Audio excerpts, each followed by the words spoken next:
अरे बहू रानी तो सारा सारा दिन कमरे में बंद रहती है, कोई काम भी नहीं। मैं तो बोर हो जाती हूँ, क्या करूँ।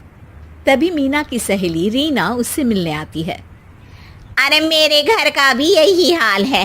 बेटा ऑफिस और बहू कमरे में बंद, समय काटे नहीं कटता। लेकिन अब सच मानो तो वक्त ही नहीं है कि वक्त से रोटी भी खा लूं।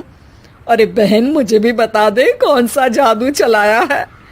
मैं भी अब जिंदगी के बचे कुचे दिन आराम से काट लूं। दीवारें देख देख कर तो बोर हो गई हूँ मैं। रीना मीना को एक स्मार्टफोन देती है।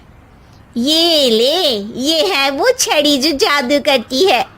इसमें मैंने तेरा फेसबुक अकाउंट भी बनाया है, एंजल प्रिया के नाम से। बस अब यहाँ दोस्त बना और सबसे बातें कर। सास को पहले तो उतना समझ नहीं आता है, लेकिन धीरे धीरे वो उसकी आदत डाल लेती है। माँ जी जल्दी से खाना खा लीजिए, मुझे थोड़ा काम है। अरे तू जा, मैं खा लूंगी, अभी वक्त नहीं है। और सासू माँ मोबाइल में मुंह गड़ाए जवाब दे देती है। बहू समझ ही नहीं पाती और वहां से कमरे में चली जाती है। अचानक सास को किसी प्यारी पिंकी की फ्रेंड रिक्वेस्ट आती है। अरे वाह, ये तो कोई प्यारी सी लड़की लगती है, बात करती हूँ। सास फ्रेंड रिक्वेस्ट अपनाकर बात करने लगती है। अब क्या था, सास सारा दिन उस सहेली से बात करती, अपनी कहती, उसकी सुनती।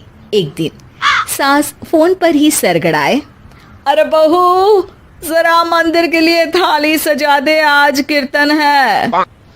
बहू फोन पर किसी को मैसेज टाइप करते कहती है, माँ जी क्या है, अब मुझे क्या पता कि आपको कौन कौन से भगवान की पूजा करनी होती है। तभी सास के पास कोई मैसेज आता है। अच्छा अच्छा ठीक है, रहने दे, मैं ही कर लूंगी। अब मैंने मना थोड़ी ना किया है, कर देती हूँ मैं। अब मैंने भी बोला ना कि थोड़ी देर में बात करती हूँ, तो मैं ही कर लेती हूँ, तू जा अपने कमरे में। बहू वहां से चली जाती है। सास मंदिर पहुंचती है और मंदिर की सीढ़ियों पर बैठकर सास फोन पर लिखती है, अरे मेरी बहू सारा दिन अपने कमरे में बैठी रहती है। वहां से रिप्लाई आता है, मैं आपकी बहू को तो जानती नहीं हूँ, लेकिन हाँ एक बात है, हो सकता है आपने उसे ताने दिए होंगे या फिर उसका दिल दुखाया होगा। ऐसा करने पर बहुओं का मन ससुराल से हट जाता है। याद रखिए, बहू और बेटी में फर्क होता है।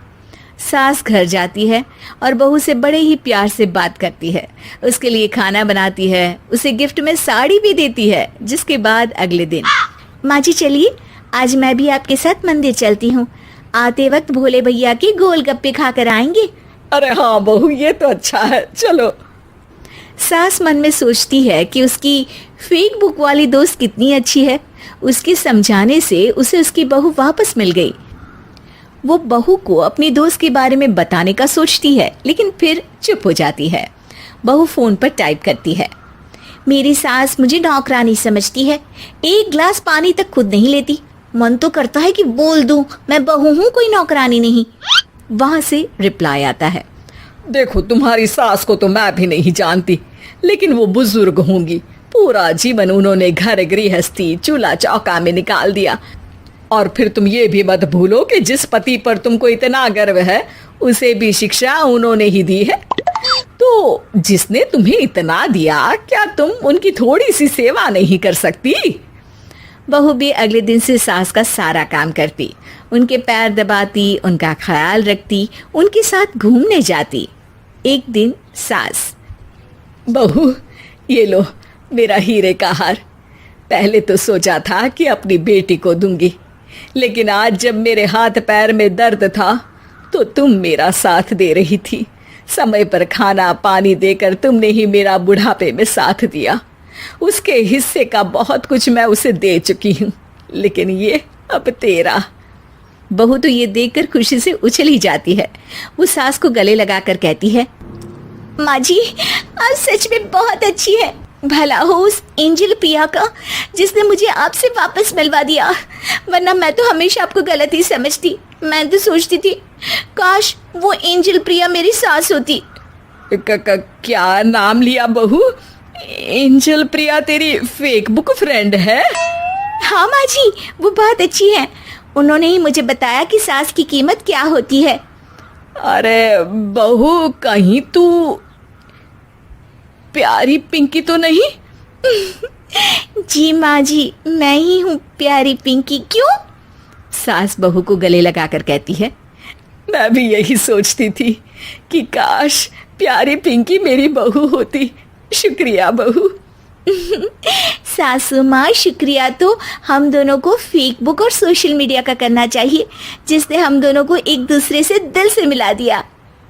अब तक दोनों को समझ आ गया था कि जो खुशी वो बाहर ढूंढ रहे थे, सच में तो वो उनके घर में ही थी।